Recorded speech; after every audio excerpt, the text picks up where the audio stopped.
Ang pagkakasala ng tao. Sa lahat ng hayop na nilikha ng Panginoong Diyos, ang ahas ang pinakatuso.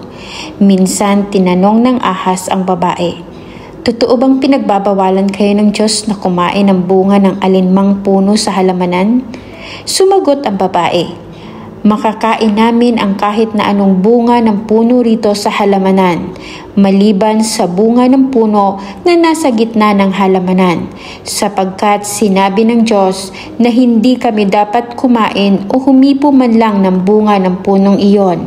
Kapag ginawa namin iyon, mamamatay kami." Pero sinabi ng ahas, "Hindi totoong mamamatay kayo." Sinabi yan ng Diyos dahil alam niya na kapag kumain kayo ng bungang iyon, mabubuksan ang mga isip ninyo at magiging katulad niya kayo na nakakaalam kung ano ang mabuti at masama. Nang pinagmasdan ng babae ang puno, napakaganda nitong tingnan at ang bunga ay parang masarap kainin. At dahil sa pagnanais niyang maging marunong, pumita siya ng bunga at kumain nito. Binigyan din niya ang kanyang asawa na kasama niya at kinain din ito. Pagkatapos nilang kumain, nalaman nila kung ano ang mabuti at ang masama. At napansin nila na hubad pala sila. Kaya pinagtagni-tagni nila ang mga dahon ng puno ng igos para ipantakip sa kanilang katawan. Pagdating ng hapon, narinig nila na lumalakad ang Panginoong Diyos sa halamanan, kaya nagtago sila sa mga puno doon. Pero tinawag ng Panginoong Diyos ang lalaki, "Nasaan ka?" Sumagot ang lalaki, "Naririnig ko po kayo sa halamanan. Kaya nagtago ako, natatakot po ako dahil hubad ako." Nagtanong ang Panginoong Diyos, "Sino ang nagsabi sa iyo na hubad ka?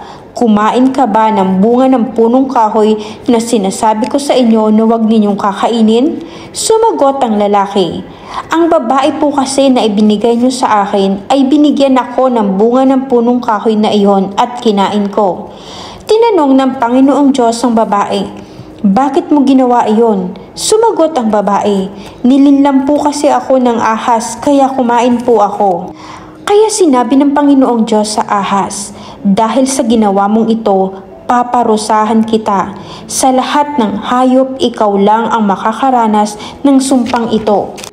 Sa buong buhay mo'y gagapang ka sa pamamagitan ng iyong tiyan, at ang bibig mo ay palaging makakakain ng alikabok. Ikaw at ang babae ay mag-aaway. Ang lahi mo at ang lahi niya ay mag-aaway din. Dudurugin niya ang ulo mo at tutuklawin mo ang sakong niya." Sinabi rin niya sa babae, "Dahil sa ginawa mo, dadagdagan ko ang paghihirap mo sa pagbubuntis at mararamdaman mo ang sobrang sakit sa iyong panganganak. Pero sa kabila niyan, hahangarin mo pa rin ang iyong asawa at maghahari siya sa iyo."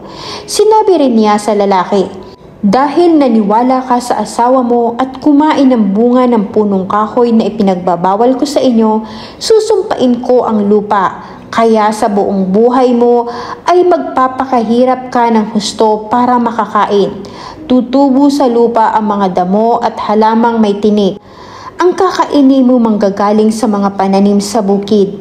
Kinakailangan magpakahirap ka ng husto para makakain, hanggang sa bumalik ka sa lupa na iyong pinagmulan. Dahil sa lupa ka nagmula, sa lupa ka rin babalik." Pinangalanan ni Adan ang asawa niya na Eva, dahil siya ang magiging ina ng lahat ng tao. Pagkatapos, gumawa ang Panginoong Diyos ng damit mula sa balat ng hayop para kay Adan at sa asawa nito. Sinabi ng Panginoong Diyos, "Ang tao ay naging katulad na natin na nakakaalam kung ano ang mabuti at masama. Kinakailangan hindi siya pahintulutang kumain ng bunga ng punong kahoy na nagbibigay ng buhay, dahil kung kakain siya, mananatili siyang buhay magpakailanman." Kaya pinaalis siya ng Panginoong Diyos sa halamanan ng Eden para sakahin ang lupa na pinagmulan niya. Nang mapaalis ng Panginoong Diyos ang tao, naglagay siya ng mga kerubin sa bandang silangan ng halamanan ng Eden, at naglagay din siya ng espada na naglalagablab at umiikot para walang makalapit sa puno na nagbibigay ng buhay.